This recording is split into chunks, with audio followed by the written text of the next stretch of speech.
10 चोपडा विधानसभा मतदारसंघांतर्गत आजच्या या सार्वत्रिक निवडणुकीसाठी ह्या आपलं हे जे MG कॉलेजचं जे सेंटर आहे जिथून आपण डिस्पॅच वगैरे म्हणतो हे केलेलं आहे, यामध्ये मतदारसंघामध्ये एकूण 337 मतदान केंद्र आहे। या 337 मतदान केंद्रांकरता सर्व म्हणजे PRO, P1, P2, P3 असे सर्व मिळून एकूण 1800 कर्मचारी होते।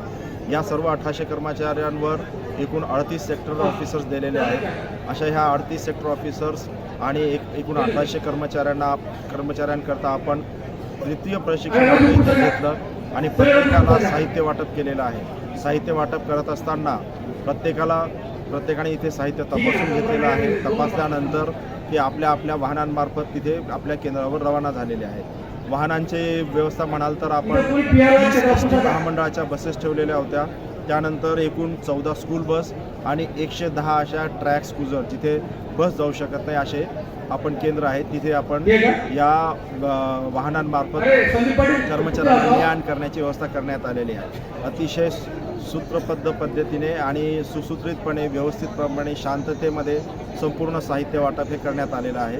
अंदाजे जवळपास 12-12:30पर्यंत सर्व मतदान केंद्र इथून रवाना झालेले आहेत। रावसाहेब, या ठिकाणी एक पिंक बूथची बी काय व्यवस्था केलेली आहे, त्याच्या संपूर्ण जबाबदारी महिला सांभाळणार आहे? हो, आयोगाने ठरवून दिल्याप्रमाणे काही महिला संचालित असे 2 मतदान केंद्र आपण इथे ॲक्टिवेट केलेले आहेत। चोपडा तालुक्यामध्ये, चोपडा शहरामध्ये